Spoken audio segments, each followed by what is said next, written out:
స్తుతించడానికి, ఆరాధించడానికి దేవుడు మరొక సమయం, మరొక తరుణం మనకి ఇచ్చినందుకు మరొకసారి దేవుని స్తుతిద్దాం. హల్లెలూయా. అందరూ బైబిల్ తెరిచినట్లయితే మొదటి తిమోతికి రాసిన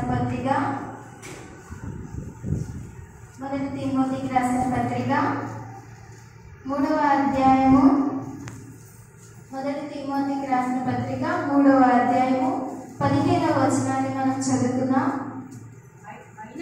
అయినను నేను ఆలస్యము చేసిన యెడల దేవుని మందిరములో అనగా జీవము గల దేవుని సంఘములో జనులెలాగూ ప్రవర్తింపవలెను అది నీకు తెలియవలెనని ఈ సంగతులను నీకు రాయుచున్నాను. ఆ సంఘము సత్యమునకు స్తంభమును ఆధారమునై ఉన్నది. ఈ వాక్యం దేవుడు దీవించునుగాక. ఈ యొక్క లేఖనంలో ఈ తిమోతికి రాసిన పత్రిక పౌలు గారు ఎవరికైనా రాసింది తిమోతి గారికి రాస్తున్నారు. అయితే మనం చదువుకున్న 3వ అధ్యాయం 15వ వచనంలో అక్కడ పౌలు గారు మాట్లాడుతూ అంటున్నారు ఏంటి అని అంటే, దేవుని మందిరంలో లేదా జీవము గల దేవుని సంఘంలో ఎలా ఉండాలి, ఎలా ప్రవర్తించాలి, ఎలా నడవాలి, ఎలా మాట్లాడాలి, ఎలా కూర్చోవాలి, ఏం చేయాలి అనేది సంఘానికి తెలియాలి. అది నేను ఇప్పుడు చెప్పకపోతే అది సంఘమునికి తెలియదు, లేదా నీకు తెలియదు. నీకు తెలియజేస్తే నువ్వు సంఘానికి బోధిస్తావు. కాబట్టి నేను నీకు రాస్తున్నానని ఇక్కడ పౌలు గారు తిమోతికి రాస్తున్నట్టుగా మనకి కనపడుతుంది. ఈరోజు దేవుడు మనతో మాట్లాడిన మాట ఏంటి అని అంటే, దేవుని మందిరంలో పాటించవలసిన నియమాలు కొన్ని నేను మీతో పంచుకొని ఉన్నాను. రాసుకోగలిగే వాళ్ళు మీరు రాసుకొని నేను మళ్ళీ అడిగినప్పుడు మీరు చెప్పగలిగేలా ఉండాలి. దేవుని మందిరంలో పాటించవలసిన నియమాలు ఈరోజు నేను మీతో పంచుకొని ఉన్నాను. దేవుని మందిరంలో ఎలా ఉండాలి, దేవుని దగ్గరికి వచ్చినప్పుడు ఎలా ఉండాలి, ఎలా రావాలి అనేది కొన్ని విషయాలను దేవుడు మనకి నేర్పించలాగున మీరందరూ భక్తి కలిగి పెడచెవులు పెట్టకుండా దేవుని సన్నిధిలో ఉన్నాము కనుక మనం ఎక్కడున్నామో గ్రహించుకొని దేవుని మాటలు వినాలని నేను మీకు తెలియజేస్తున్నాను. ఈ దినం దేవుడు మనతో మాట్లాడిన మాట ఏంటి అని అంటే, దేవుని మందిరంలో మనం పాటించవలసిన నియమాలు. ప్రతి చోట రూల్స్ అండ్ రెగ్యులేషన్స్ ఉంటాయి కదండి. ఎక్కడికి వెళ్ళినా రూల్స్ అండ్ రెగ్యులేషన్స్ మనకు కనబడతాయి. మెయిన్గా స్టూడెంట్స్కి బాగా తెలుస్తుంది. స్కూల్ ఆర్ కాలేజ్ ఎక్కడికి వెళ్ళినా కానీ వాళ్ళు ఏం చేయాలి, ఎలా వెళ్ళాలి అని అంటే, స్టార్టింగ్ యూనిఫామ్ ఉండాలి. స్కూల్కి వెళ్ళే వాళ్ళకి టై, బెల్ట్, షూ, లేదా కాలేజ్కి వెళ్ళే వాళ్ళకి యూనిఫామ్ ఉండాలి. బుక్స్ పర్టికులర్గా బుక్స్ ఉండాలి. లేదా అంటే లైబ్రరీకి వెళ్ళినప్పుడు సైలెంట్గా ఉండాలి. ఇలాంటి కొన్ని రూల్స్ రెగ్యులేషన్స్ అనేవి కంపల్సరీగా ఈ భూమి మీద ఉన్న వాళ్ళందరికీ తెలుస్తుంది. చదువుకున్న వాళ్ళకి కాకపోతే చదివిన వాళ్ళకి ఏదైనా సరే ఎవరికైనా ఒక పని చేసే విధంలో ఫస్ట్ ఏం చేయాలి, తర్వాత ఏం చేయాలి, తర్వాత ఏం చేయాలి, స్టెప్ బై స్టెప్ చేసుకుంటాం. కానీ ముందు ఒకటి చేసి తర్వాత ఒకటి చేయలేం కదండి. కూరంతా కొట్టేసి నూనె వేయలేం కదా. ముందు నూనె వేసుకొని తర్వాత ఒక్కొక్క వస్తువు వేసుకుంటూ వస్తేనే స్టెప్ బై స్టెప్ అది జరుగుతుంది. అలాగే దేవుని మందిరంలో కూడా మనం ఏ విధంగా ఉండాలి, వచ్చిన కాడి నుంచి దేవుని నమ్మిన కాడి నుంచి మన జీవితం ఎలా ఉండాలి, ఎలా నడవాలి, ఎలా బ్రతకాలి, ఎలా మాట్లాడాలి అనేది దేవుడు కూడా కొన్ని రూల్స్ మనకి నేర్పించాలండి. ఈ రూల్స్ అందరికీ తెలిసినవే, కానీ ఏంటంటే ఒకనొక సమయంలో వాటిని ఇక్కడి నుంచి విని ఇక్కడితో వదిలేయటం వల్ల గుర్తుండలేని పరిస్థితులు అన్నమాట ఇప్పుడు. అయితే ఈ దినం దేవుడు మనతో మరొకసారి మాటలు ఎందుకు మాట్లాడుతున్నాడు మనకి తెలియదు. కానీ దేవుని మందిరంలో ఎవరైనా సరే దేవుడు చెప్పిన నడవక వినకపోవచ్చు, లేదా వినేవారు వినినా కానీ చేయని పరిస్థితులు కావచ్చేమో. దేవుడు ఎందుకు మాట్లాడుతున్నారో మనతోనే మాట్లాడుతున్నాడని గ్రహించుకొని ఈరోజు దేవుడు చెప్పనైనా మనతో మాట్లాడిన కొన్ని మాటలు మనం నేర్చుకున్నాం. దేవుని మందిరంలో మనం ఎలా ఉండాలి, ఏ విధంగా దేవుడు చెప్పి పాటించాలి అనేది మనం తెలుసుకుందాం. ఈ లేఖనంలో తిమోతి గారిని పౌలు గారు రాస్తున్న మాట ఏంటి అంటే, సంఘంలో ఎలా ప్రవర్తించాలి, సంఘం ఎలా ఉండాలి అనేది నేను నీకు చెప్తే నువ్వు వెళ్ళి సంఘానికి చెప్తావు. సంఘం ఇలా ఉంటేనే అది సత్యముగా ఉంటుంది, లేదా భక్తి కలిగి ఉంటుంది, అది ఒక స్తంభము లాగా నిలబడుతుంది అని చెప్పి అక్కడ మనకి మాట్లాడుతున్నారండి. ఎఫెసీయులకు రాసిన పత్రిక, అందరూ బైబిల్ తెరిచి ఉంటుంది.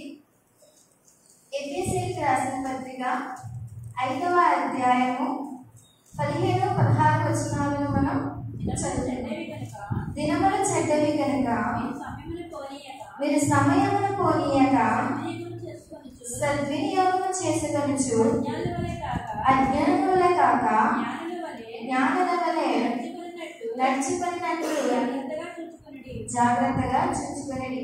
మొదటిగా నేను చెప్పేది రాసుకోండి. సమయమును పాటించాలి. దేవుని మందిరంలో పాటించవలసిన మొదటి నియమం ఏంటి అంటే సమయమును మనం పాటించాలి.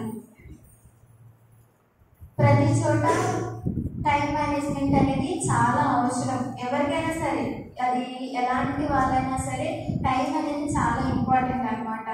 ఇక్కడ దేవుని సన్నిధిలో కూడా సమయము అనేది చాలా ముఖ్యముగా మనకి కనబడుతుంది.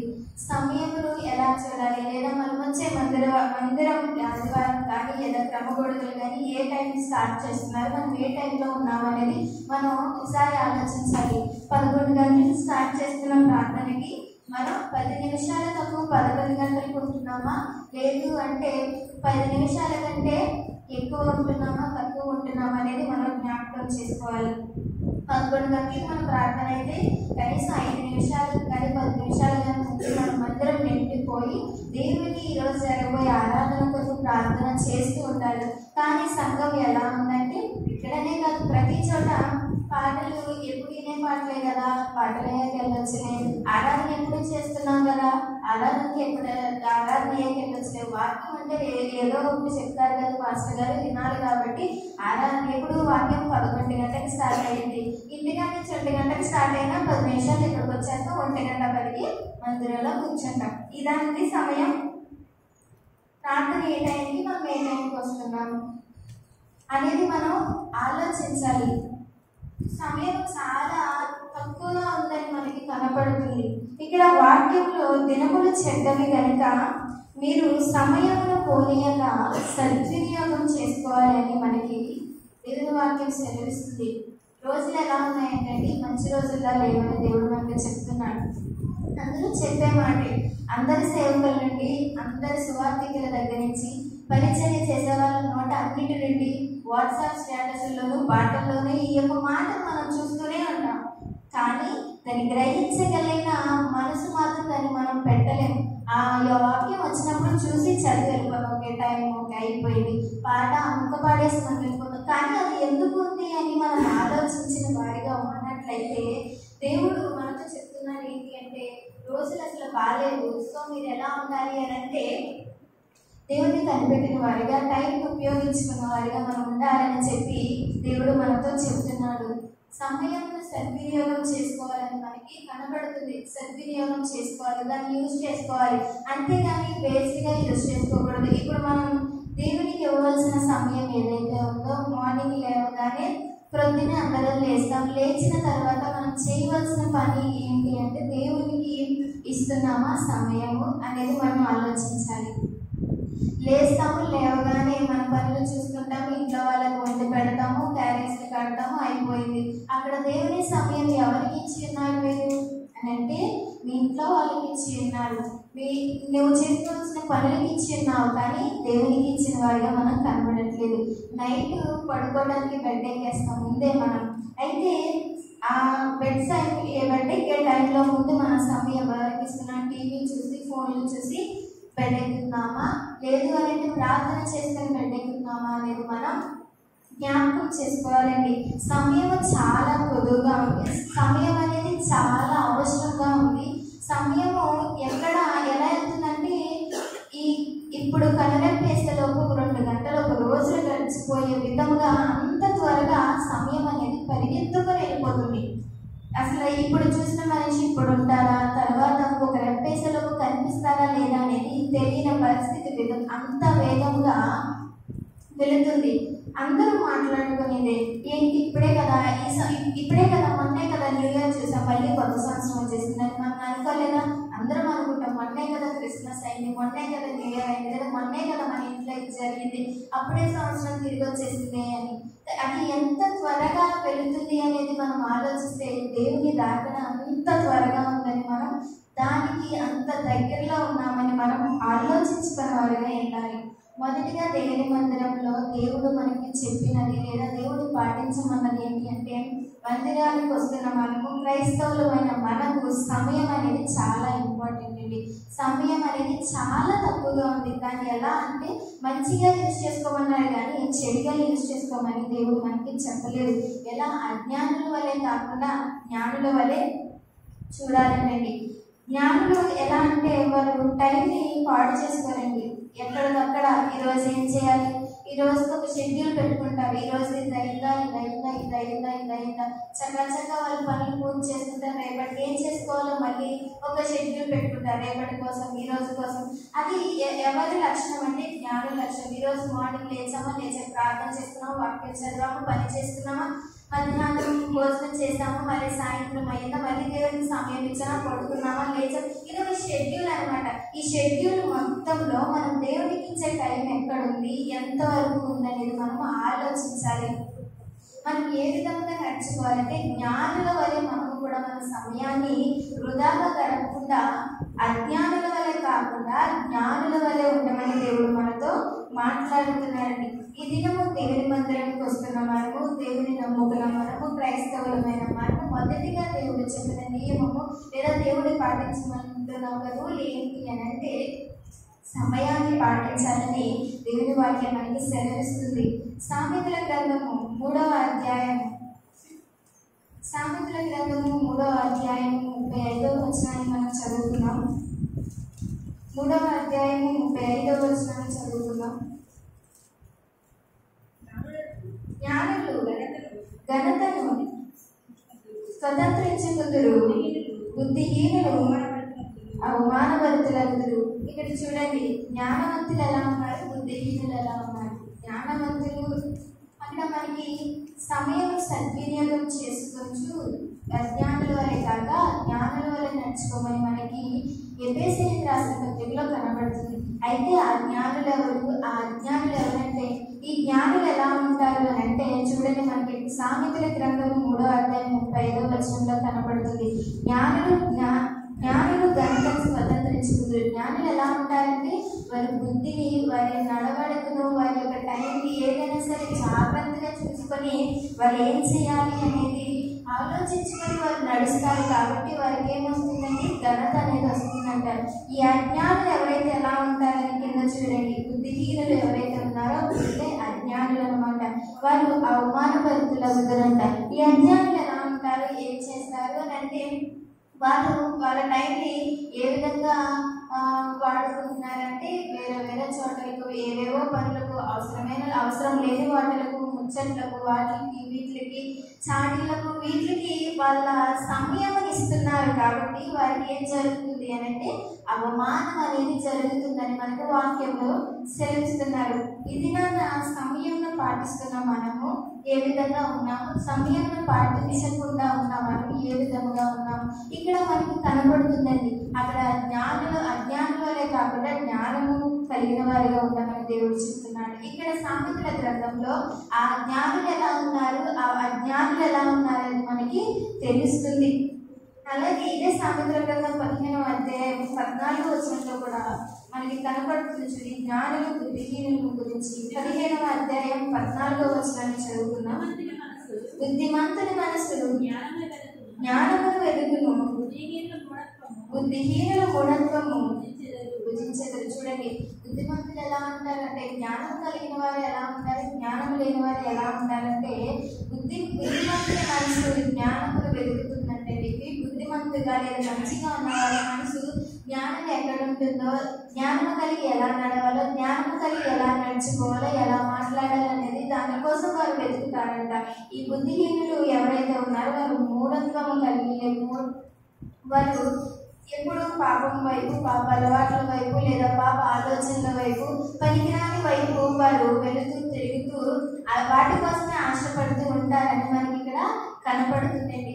ఈ యొక్క సమయంలో పాటించడం అనేది మనకి చాలా అవసరము కనుక దేవుడు మనకి చెప్తున్న మాట ఏంటంటే, దినములు చెడ్డవి కనుక సమయం సద్వినియోగం చేసుకొని దేవుని సన్నిధిలో సాగాలని మనకి దేవుని వాక్యం చదివిస్తుంది. మనం ఇప్పుడు ఎక్కడికైనా బయటికి వెళ్ళాలన్నా, ఫంక్షన్స్ ఉండాలి అన్నా, విడిగా మనం ఏం చేస్తాం, బస్ స్టాప్కి వెళ్ళాలి అన్నా, బయలుదేరాలి అన్నా, కనీసం ఇప్పుడు మనకున్న ట్రైన్ 11:30 11:30 అనుకోండి, మనము కనీసం 10:30 కన్నా ఉంటాం కదండి. గంట అన్నా ముందు మనం అక్కడ ఉంటాం. సరే 10:30 వరకు 11 గంటల కన్నా మనం అక్కడ ఉంటాం కదా.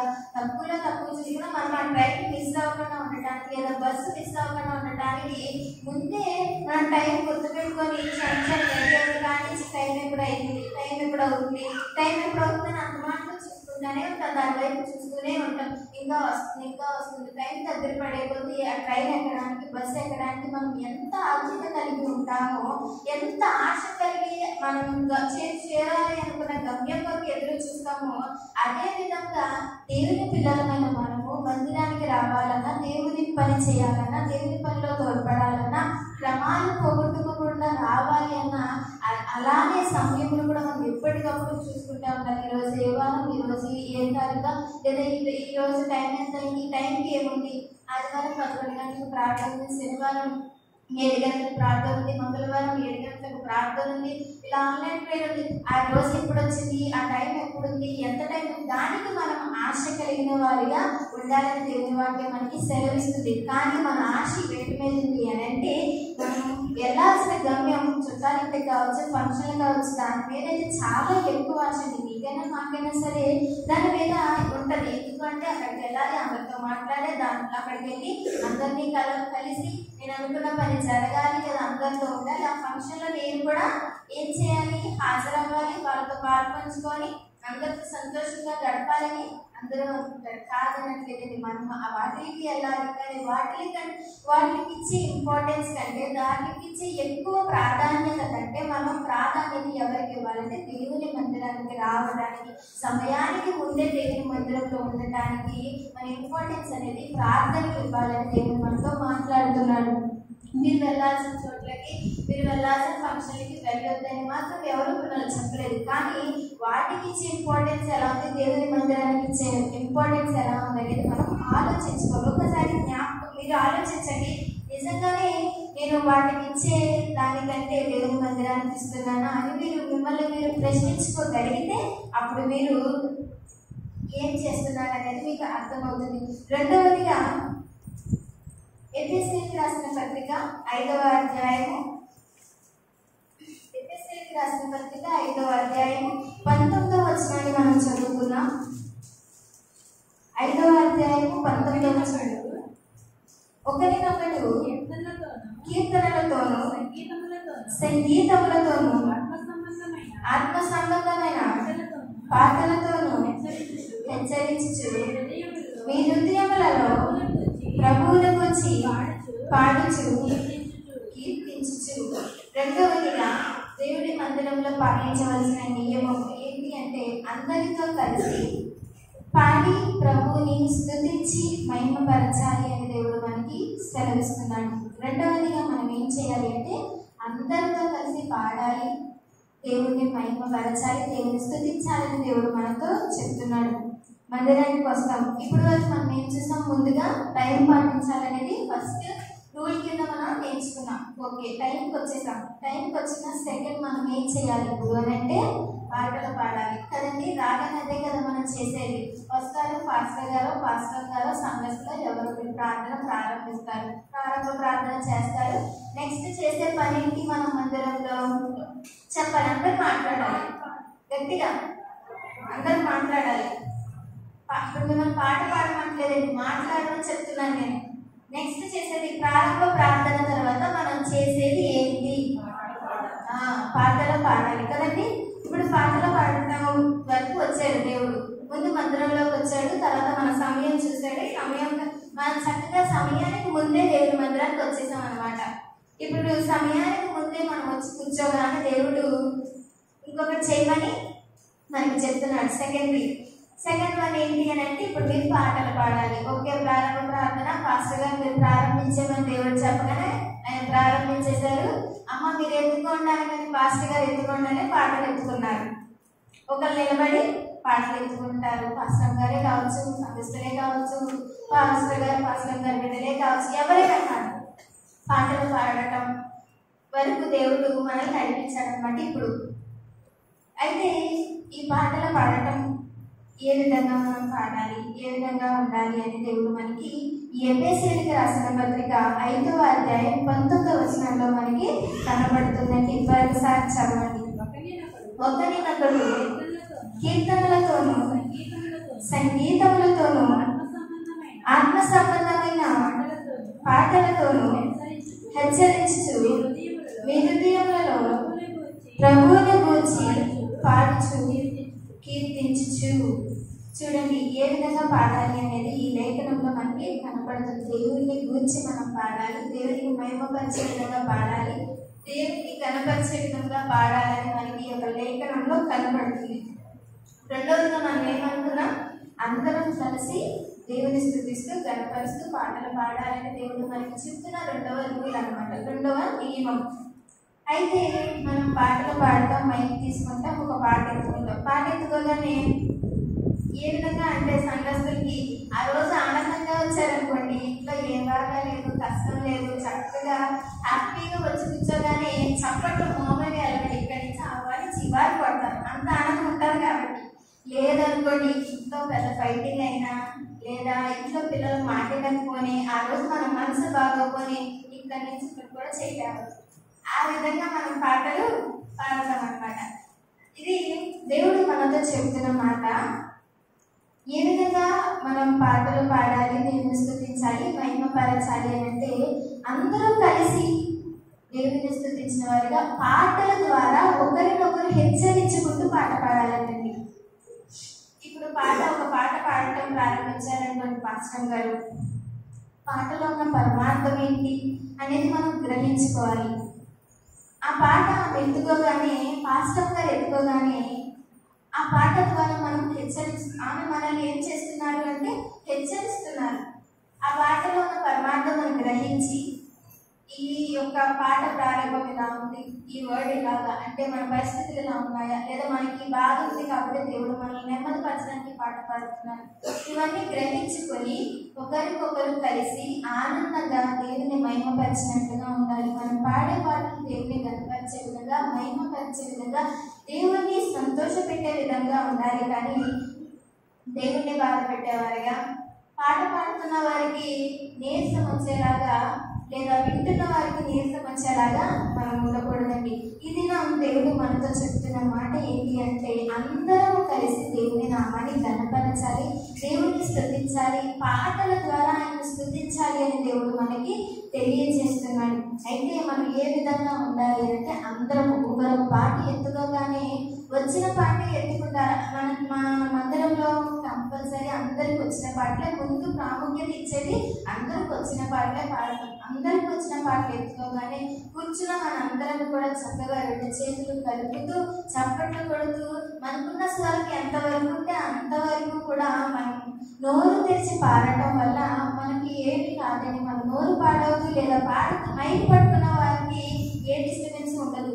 వాళ్ళు కూడా ఇంకా ఎంకరేజ్మెంట్ ఫీల్ అయ్యి వాళ్ళు ఇంకా దేవుని ఆరాధించడానికి, దేవుడిని ఇంకా కనపరచడానికి ఇంకా దేవుడు మనకి కృప చూపుతాడండి. అయితే ఈ దినం మనం ఎలా పాటలు పాడాలి అంటే అందరం కలిసి పాటలు పాడాలి. కొంతమందికి ఎలా అంటే ఒకరు పాటలు పాడితే నచ్చింది, ఇంకొకరు పాటలు పాడితే నచ్చదు అనమాట.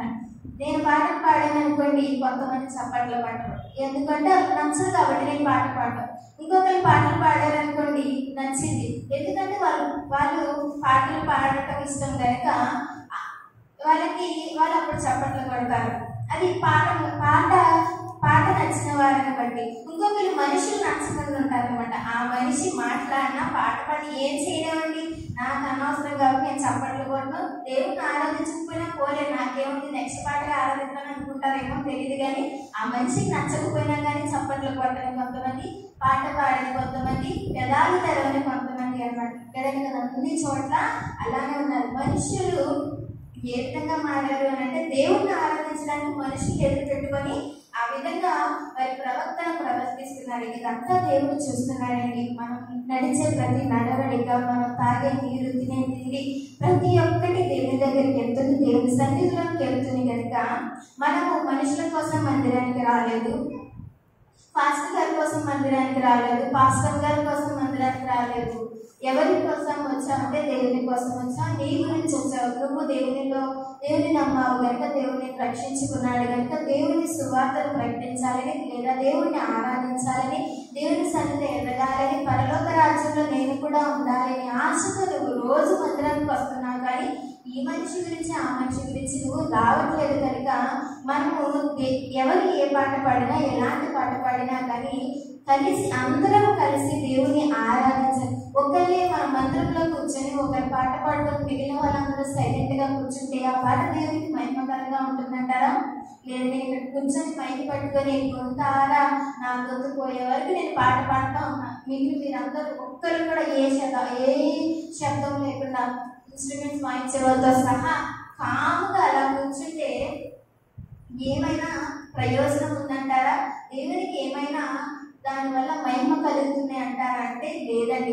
సంఘం వచ్చాక సంఘం అంతా దేవుని వారందరూ ఒకే కుటుంబము కనుక అందరము ఒకరు పాట పాడి ఇద్దరు పాట పాడి అందరూ హృదయాలు లేదా అందరూ పెదవులు కలిసి ఒకే విధంగా పాడేలాగా దేవునికి కనిపించాలండి. మన ఒక్కరినే పాడుతున్నట్లు, మనమే పాడుతున్నట్లు, మైకి తీసుకున్నవారు ఒక్కరే పాడుతున్నట్లు కాకుండా ఆ పాట సంఘం అంతా కలిసి పాడుతున్నట్లుగా దేవుని అనిపించే అంతలాగా మన హృదయాలను దేవుని వైపు పెట్టుకొని అందరూ కలిసి పాటలు పాడాలని దేవుడు మనకి చెప్తున్నాడండి.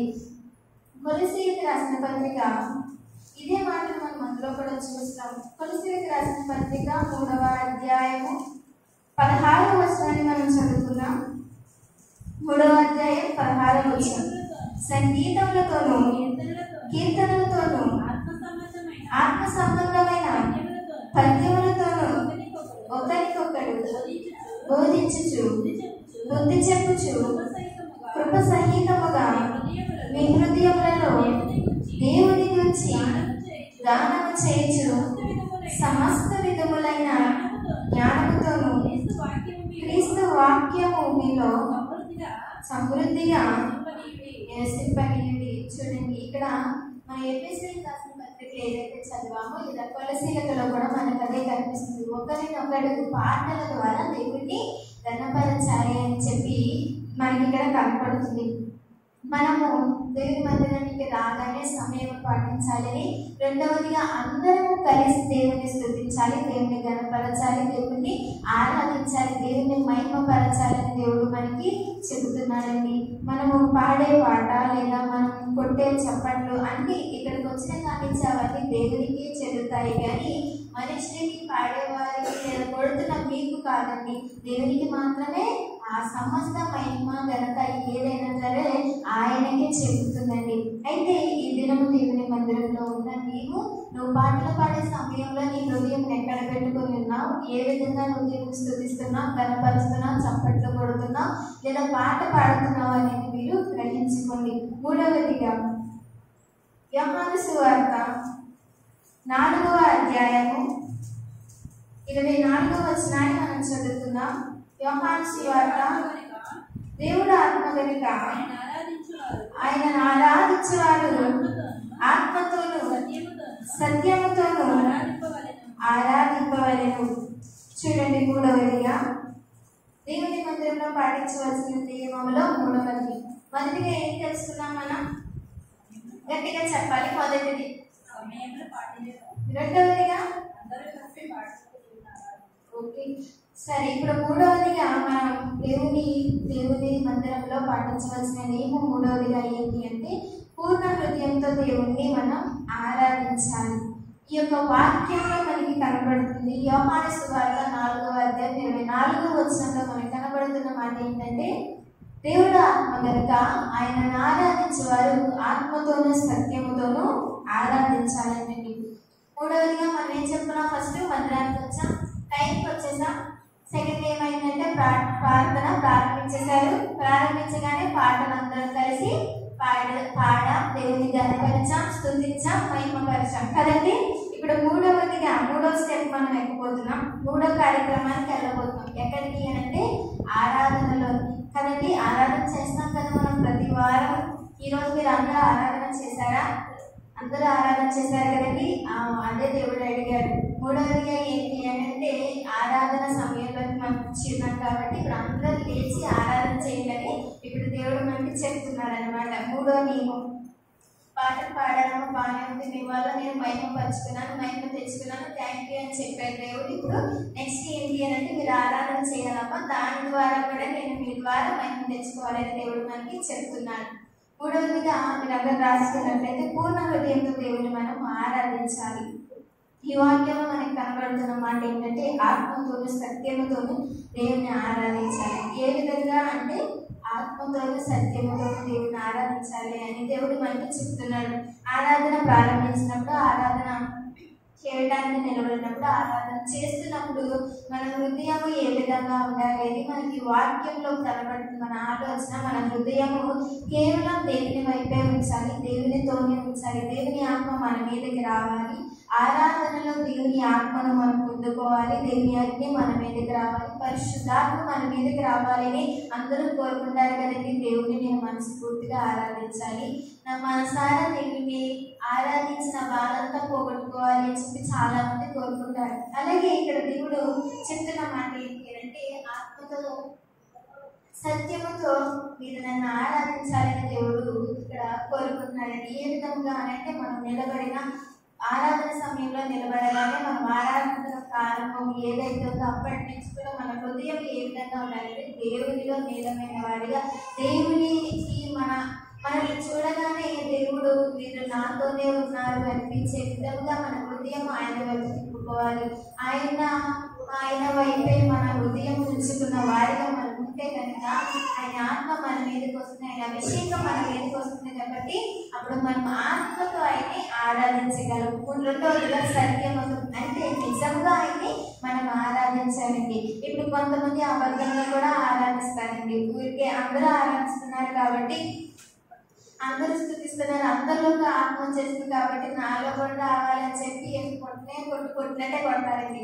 అదే ఆ విధంగా కూడా కొంతమంది ఏం చేస్తారంటే ఆరాధిస్తారు. అలా కాదు, నువ్వు ఒక్కసారిగా దేవునికి నీ హృదయాన్ని ఆరాధన సమయంలో ఇచ్చినట్లయితే అప్పుడు నువ్వు నిజంగా దేవుని ఆరాధిస్తావు, నువ్వు నిజంగా సత్యముగా దేవుని ఆరాధిస్తావు, మనస్ఫూర్తిగా దేవుని ఆరాధిస్తావు, విరిగిన మనసుతో దేవుని ఆరాధిస్తావు, నలిగిన హృదయంతో దేవుని నువ్వు ఆరాధిస్తావు. లేదు నువ్వు నీ మనసు ఎక్కడో పెట్టుకొని పాడుతున్న పాటకి చేస్తున్న ఆరాధన చప్పట్లు మాత్రమే కొడితే అది నీలో నీ దేవుని ఆత్మ రాదు, లేదా దేవుని అభిషేకం నీ మీద ఉండదు. కనుక నువ్వు ఆరాధన చేయలేవు. నీ తలంపులు ఎక్కడ ఉన్నాయి, నీ ఆలోచన ఎక్కడ ఉంది, నీ ఉద్దేశం ఎక్కడ ఉంది, ఏమో ఆలోచించుకుంటూ చప్పట్లు కొట్టినంత మాత్రాన నువ్వు ఆరాధన చేసేవాడిగా చేసేదానిగా నువ్వైతే ఉండవు. ఈ దినం దేవుడు నీతో చెప్తున్న మాట ఏంటంటే 3వదిగా ఆరాధన ఏ విధంగా చేయాలి అంటే పూర్ణ హృదయంతో దేవుడు నువ్వు ఆత్మతోనూ సత్యముతోనూ ఆరాధించాలని దేవుడు మనల్ని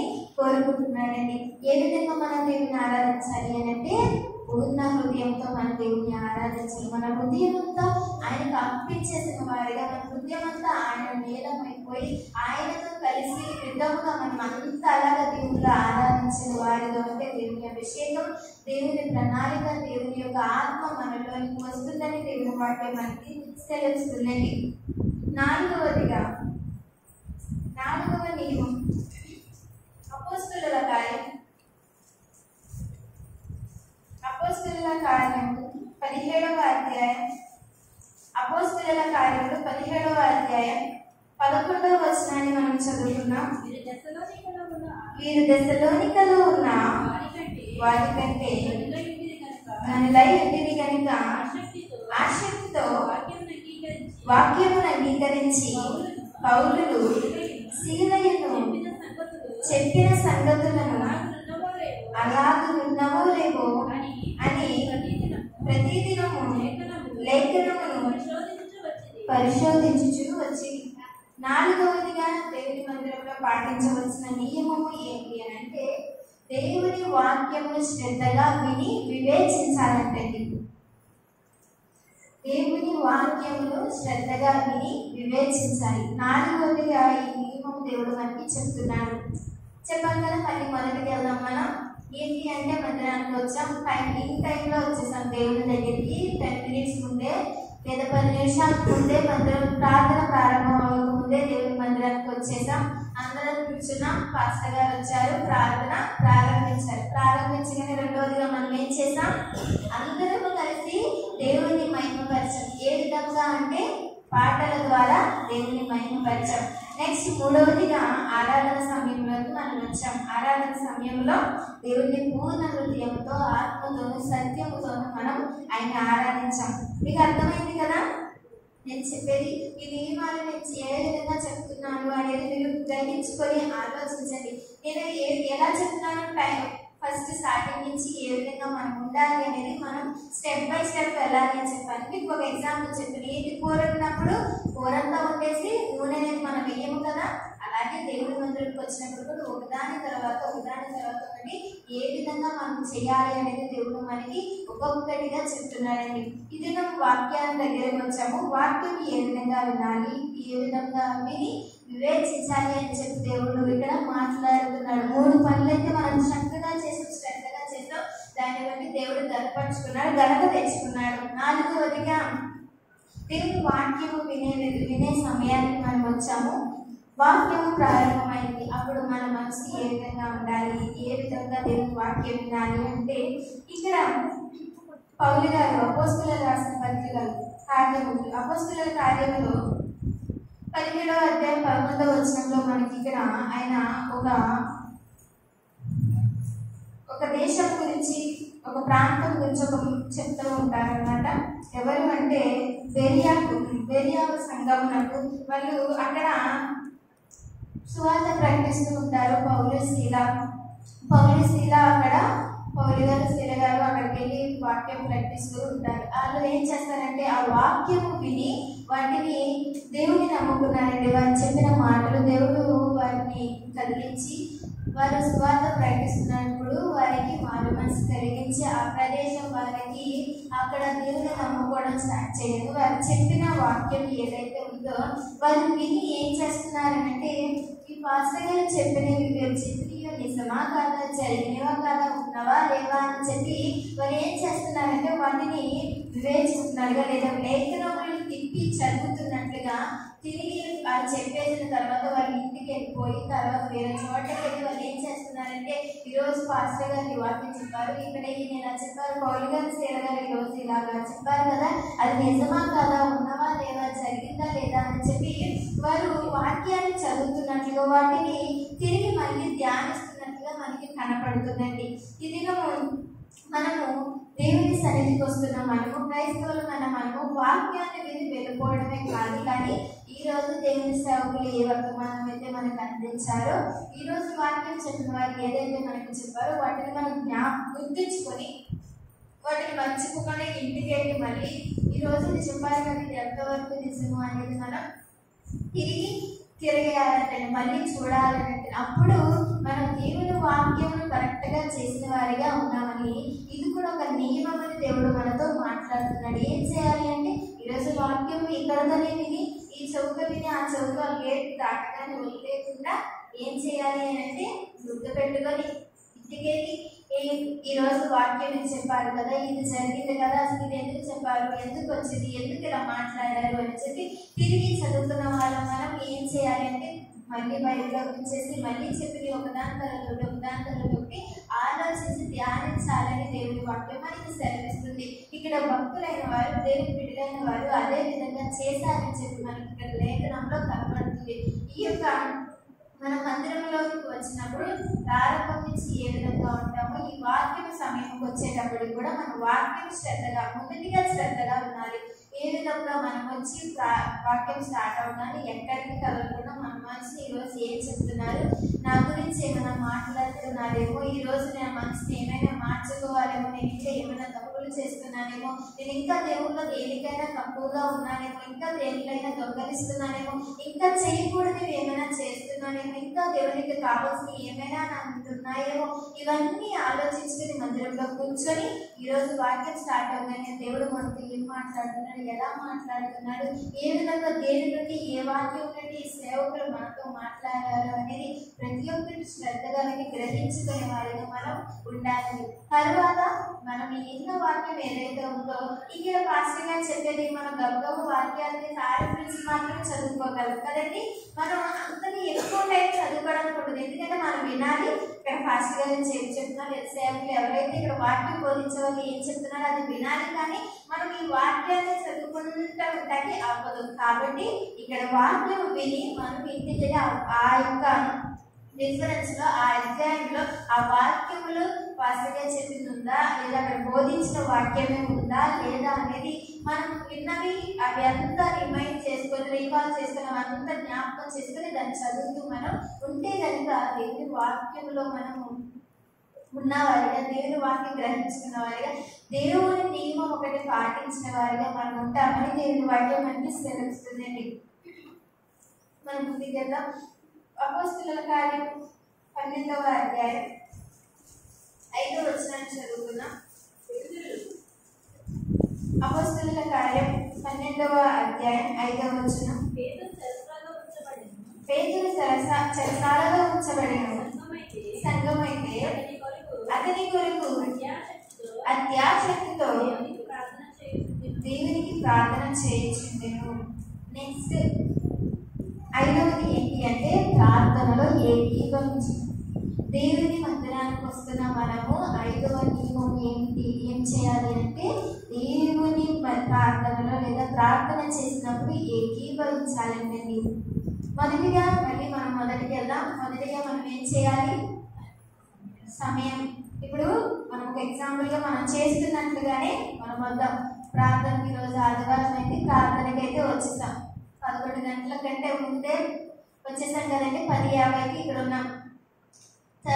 వచ్చి అందరూ కూర్చున్నాం, వాసనట్లు వేసుకొని లేదా ప్రార్థన చేసుకుంటూ ఉన్నాం. సేవకులు వచ్చి ప్రార్థన ప్రారంభించారు. ప్రార్థన చేసి ప్రారంభించగానే ఇప్పుడు మన అందరం కలిసి పాటలు పాడాలి. రెండవది అదే కదండి. మొదటిగా మనం ఏం చేయాలి, సమయాన్ని పాటించాలి, ఇన్ టైంకి మనం రావాలి. నెక్స్ట్ ఏం చేయాలి అంటే పాటలు పాడాలి కదండి. ప్రార్థన ప్రారంభించేశారు, ఆరాధన ప్రారంభించగానే పాటలన్నీ పాడాలి. కాబట్టి మనం ఏ విధంగా పాడాలంటే అందరం కలిసి చప్పట్లతో దేవుడిని మహిమపరచాలి, పాటలు పాడాలి, గణపరచాలి. నెక్స్ట్ 3వదిగా మనం ఏం చేయాలి అని అంటే ఆరాధన టైం. ఇప్పుడు పాటలు అయిపోయా, పాటలు ముగించేసుకున్నాం. ఇప్పుడు దేవుని గణపరచాలి, దేవుని ఆరాధించాలి. దేవుని ఆరాధించే టైంకి వచ్చేసాం. 12 గంటల 12:30 నుంచి 1 గంట వరకు ఈ టైం మనం ఉన్నాం అనమాట. ఇప్పుడు 12:30కి ఉన్నాము. ఈ టైంలో దేవుని ఆరాధిస్తున్నాం అనమాట. మనం ఇప్పుడు ఆరాధించేవారు మన మనసు ఏ విధంగా ఉండాలి అంటే పూర్ణ హృదయంతో దేవుని మనం ఆత్మతోనూ సత్యంతోనూ ఆరాధించాలని దేవుడు మనకి చెప్తున్నాడు. అయిపోయింది, అది కూడా అయిపోయింది. 1 గంట అయిపోయింది. ఇప్పుడు టైం వాక్యం టైం అనమాట. వాక్యం టైంకి వచ్చేసాం. ఫాస్ట్గా సేవకులు ఎవరైతే ఉన్నారో నిలబడ్డారు వాక్యం చెప్పడానికి.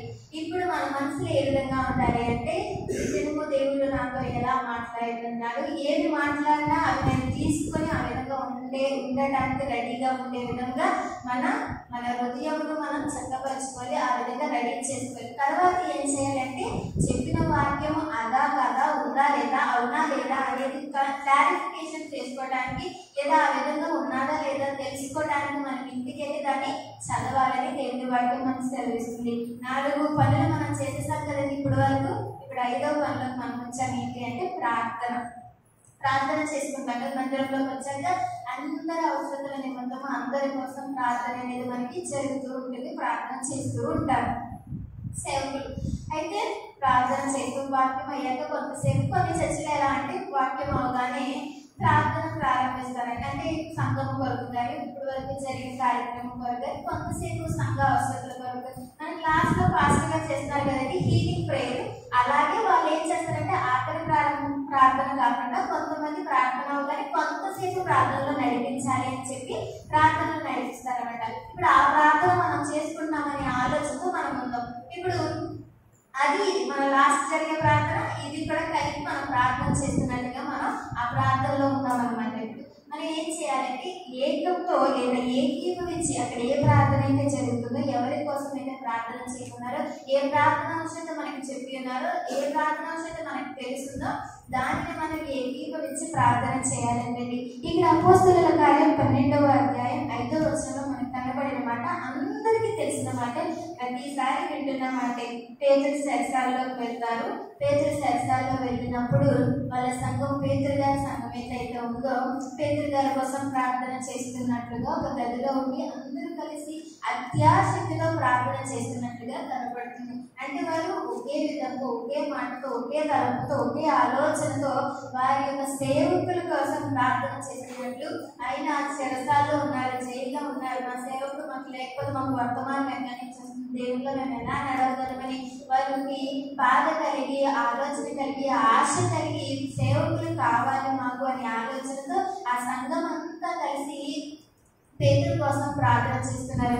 ఆ ప్రార్థన ఎలా చేస్తున్నారంటే అత్యాశక్తితో వారందరూ కలిసి ఒకే మాట, ఒకే ఆలోచన, ఒకే మాట ద్వారా వారు చేస్తున్నారని మనకి అక్కడ కనపడుతుంది. అయితే ఈ దినము దేవుని మందిరంలో ప్రార్థన చేస్తున్నాం, మనం ఏ విధంగా ఉండాలి, లేదా దేవుని మందిరంకి వస్తున్నాం, మనకి ఏ విధంగా మనం దేవుని చెప్పిన పాటించవలసిన నియమం పాటించాలండి, ఏకీభవించి ప్రార్థన చేయాలండి. ఏ విధంగా అంటే ఏకీభవించి ప్రార్థన చేయడంలో 2-3 రకాలు ఉన్నాయి. మొదటిగా ఎవరైనా ఒకరిని ప్రార్థన చేయమన్నాం అనుకోండి, ఒక అంశం చెప్పి ప్రార్థన చేయడం స్టార్ట్ చేసామనుకో, ఒకరి తర్వాత ఒకరు ప్రార్థన చేస్తారు కదండి. అలాగే ఒక సహోదరి ప్రార్థన ఎందుకోగానే ఆమె చేస్తున్న ప్రార్థనకి వెనకాల ఉన్న మనం అందరం స్తుతులు చెల్లిస్తూ ఆ ప్రార్థనను ఏకీభవించి ఆ ప్రార్థన ఆమెతో పాటు మనం కూడా చేస్తున్నట్లుగా దేవుని స్తుతిస్తూ దేవునికి ఆ యొక్క ప్రార్థన అంశం ఏదైతే ఉందో మనతో పాటు దేవునికి చెప్తున్నట్లుగా మన ఆమె వెనకాల ఏకీభవించడం, ఇదొకటి ప్రార్థనలో ఏకీభవించడం. రెండవదిగా అందరూ కలిసి ప్రార్థన చేయడానికి సేవకుడిగా నిలబడి ఈ అంశం అమ్మా ఈ వ్యక్తికి బాగోలేదు, అందరూ కలిసి ఈ వ్యక్తి కోసమే ప్రార్థన చేయమన్నప్పుడు ఆ వ్యక్తి ఒక్కరి కోసమే మనం ప్రార్థన చేయనప్పుడు ఒక్కరే కదండి, అందరూ కలిపి ప్రార్థన చేస్తాం. ఈ 2 రకాలు. మనం ఏ విధంగా ప్రార్థన చేయమన్నా, ఏ విధంగా ఆ యొక్క సమయమును బట్టి సేవకులు ఏ విధంగా మనం నడిపిస్తున్నారో ఆ నడిపింపులో మనం వేది ఏ ఒక్కరినే చేయమన్నారా ఆ ఒక్కరిని ప్రార్థన చేస్తారో మనం వెనకాల ఏకీభవించాలి. అందరినీ కలిపి చేయమన్నారా ప్రార్థన అవసరం చెప్తున్నారు, ఆ అంశమును బట్టి ఆ యొక్క వ్యక్తి కోసం, ఆ కుటుంబం కోసం, వాళ్ళ అవసరం కోసం మనం అందరం కలిసి ఏకీభవించి ప్రార్థన చేయాలండి. ఇక్కడ పేతురు గారి కోసం ప్రార్థన చేసినట్లుగా కనిపిస్తుంది కదండి. సంఘం ఒక చోట కూడి ఉంది. సంఘం ఒక చోట కూడి ఉన్నప్పుడు వారందరూ దేనికోసం చేస్తున్నారని మనకి వాక్యంలో కనబడుతుంది అంటే పేతురు గారి కోసం కనబడుతుంది. అయితే వాళ్ళు వచ్చారు, అందులో 2-3 మాత్రమే పేతురు గారి కోసం చేసి మిగిలిన వాళ్ళు వాళ్ళ కూతుళ్ళ కోసం, కొడుకుల కోసం, అమ్మల కోసం, తండ్రుల కోసం, తల్లుల కోసం, వారి ఇళ్ళ కోసం చేసుకున్నట్టే చెరసాలలో నుంచి పేతురు గారు వచ్చేవారు అంటారా? ఆలోచించండి.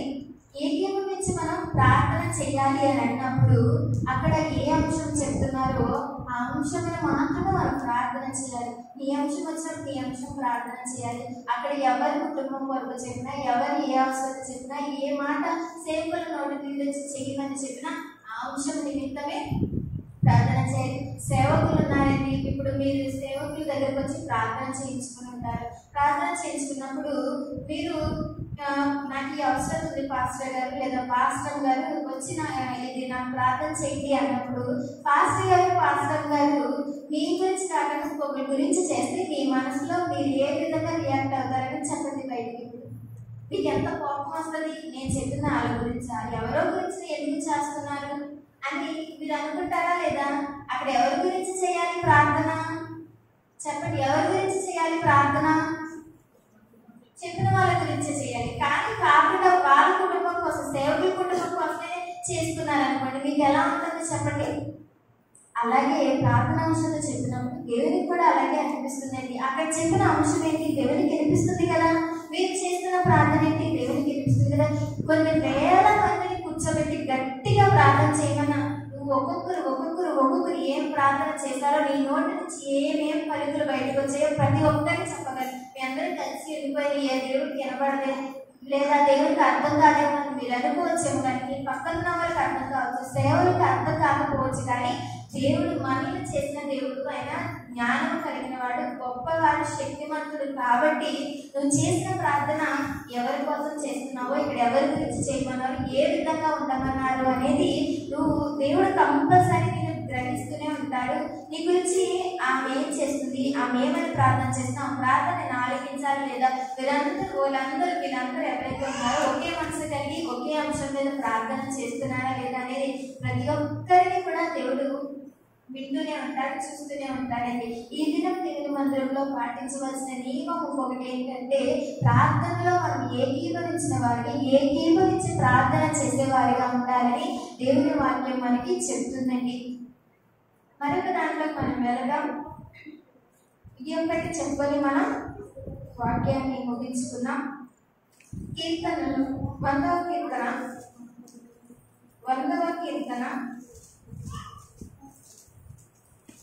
కీర్తన 4వ వచనాన్ని మనం చదువుకున్నాం.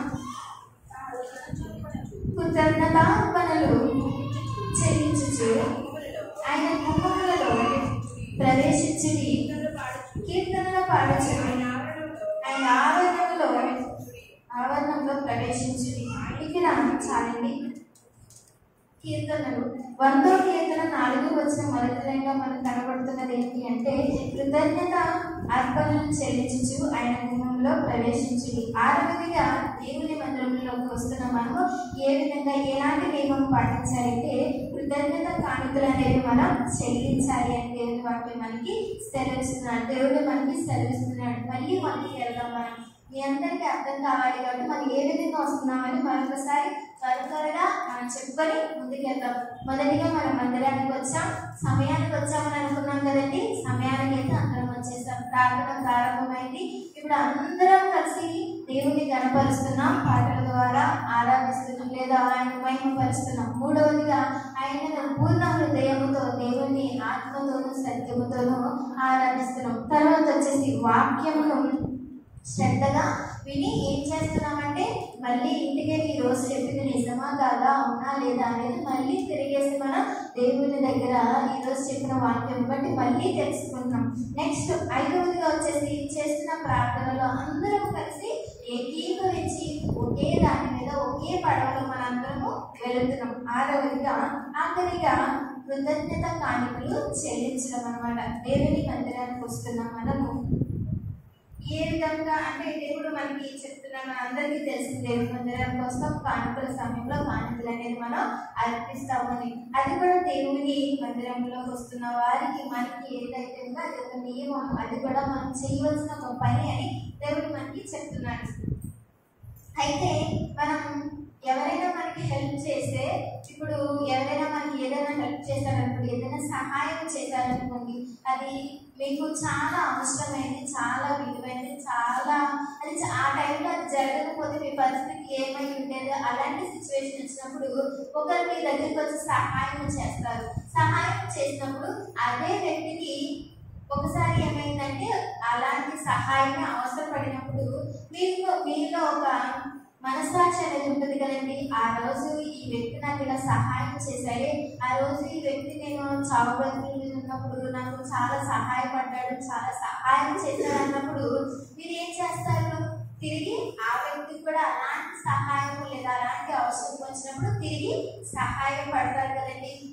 అయితే ఈ దినము ఈ వారమంతా దేవుడు మనల్ని కాపాడి మన పనుల్లోనూ మనం మార్నింగ్ లేచిన కానీ ఈ రోజు రాత్రి పడుకుంటున్న మనము తెల్లారి లేస్తామో లేమో అని మీరు ఎవరైనా గ్యారెంటీ ఇవ్వగలరా? కంపల్సరీ రేపు లేచి నేను వాక్ లేదా పని చేసుకుంటాను, రేపొద్దు నేను చేస్తానని మీరు ఎవరైనా గ్యారెంటీ ఇవ్వగలరా? ఇలా ఎవరికైనా అంత గ్యారెంటీ, అంత నమ్మకం ఉందా? రేపొద్దు నేను లేచి కంపల్సరీ నా పని నేను చేసుకుంటా అని చెప్పి ఈరోజు షెడ్యూల్ పెట్టుకున్నారనుకోండి, రేపు మీరు కంపల్సరీ లేచి చేస్తారని మీ ఆలోచన మీకు ఉందా? ఎవరికి లేదండి, ఎవరికి ఉండదు.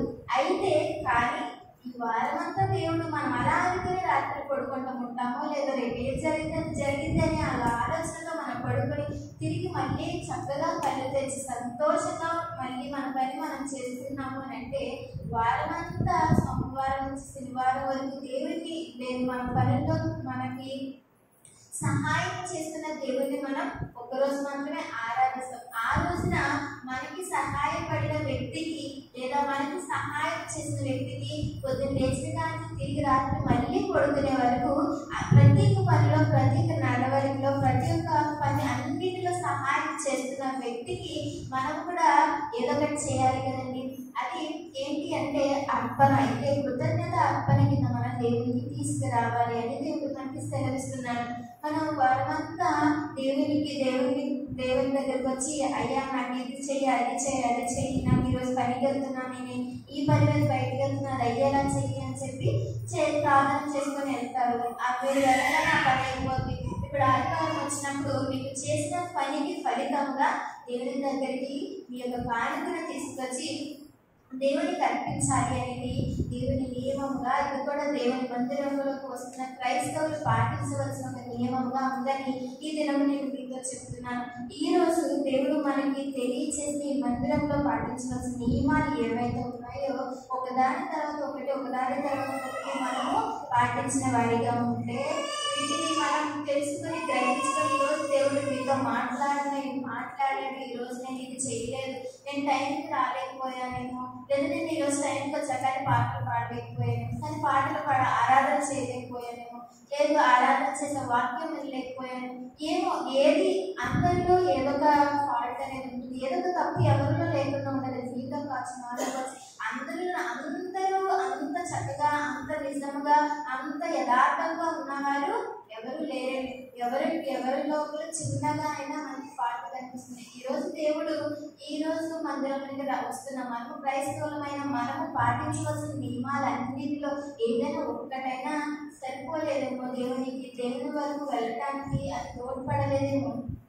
ఈ దినం దేవుడు మనతో మాట్లాడి ఉన్నాడు కాబట్టి వాటన్నిటిని గ్రహించుకొని నేను ఈ విధంగా ఉన్నానా, సమయానికి వచ్చానా, లేదా మనస్ఫూర్తిగా పాటలు పాడానా, ఆత్మతో దేవుడిని ఆరాధించానా, వాక్యాన్ని శ్రద్ధగా ఉన్నానా, ప్రార్థనలో ఏకీభవించానా, లేదు అంటే దేవునికి కృతజ్ఞత అర్పణ తీసుకొచ్చానా, ఇవన్నీ మనం ఆలోచించుకొని దేవుని మందిరంలో నిలబడాలి, దేవుని సన్నిధిలో సాగాలని ఈరోజు దేవుడు మీ ముందు ఈ యొక్క వాక్యాన్ని ఉంచి ఉన్నాడు. ఈ దినము విన్న మీరందరూ అట్ట రీతిగా జీవించాలని దేవుడు ఆశపడుతున్నాడు కనుక ఈ యొక్క దేవుని మాటలు మన వెనుకలో దేవుడు ఆశీర్వదించి తీర్చిన కాక ఆమేన్.